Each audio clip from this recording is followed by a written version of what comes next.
ఓకేనండి. నేను మీకు దాని గురించి అప్డేట్ ఇస్తాను మ్యామ్‌ని కనుక్కొని.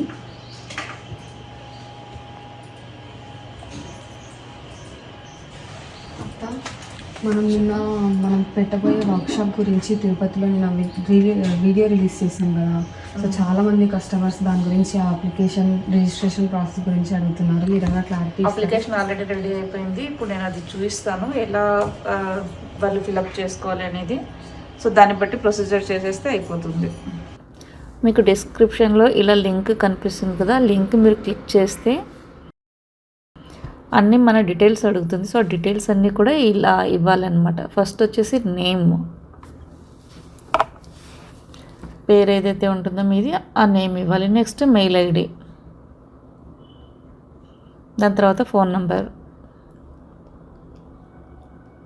వాట్సాప్ మొబైల్ నెంబర్ ఇవ్వాలన్నమాట అక్కడ మంది.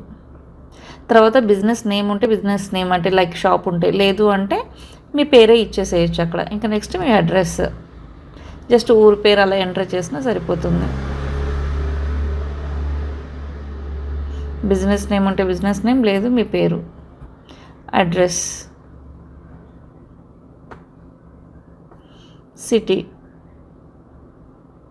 తర్వాత ఇక్కడ మీకు స్కానర్ ఉంటుంది.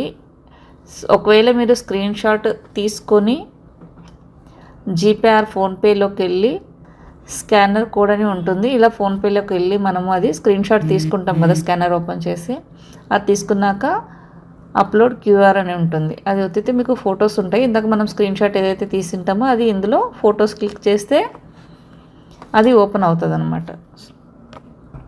అలా దాన్ని టచ్ చేయాలి. ఇక్కడ స్కానర్ వస్తుంది. ఇక్కడ పేమెంట్ చేసేది ఉంటుందన్నమాట. మనం 100 రూపీస్. సో సీట్ కన్ఫర్మేషన్కి అది పేమెంట్ చేసి ఆ స్క్రీన్ షాట్ కూడా మళ్ళీ అందులోనే అప్లోడ్ చేయాలి మనము.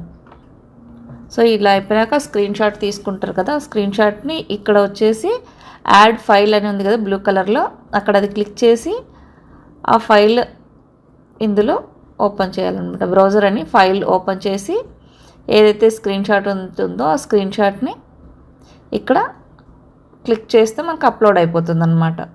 సో మీకు సీట్ అనేది కన్ఫర్మేషన్ అవుతుంది. ఎందుకంటే లిమిటెడ్ సీట్స్ ఉంటాయి కాబట్టి బుక్ చేసుకున్న వాళ్ళకి మాత్రమే అలో ఉంటుంది అక్కడ. సో చూసారు కదా, ఇంకేమైనా డౌట్ ఉంటే కాల్ చేయండి, లేదు అంటే అర్థమైతే ఈ విధంగా చేసేసుకోండి.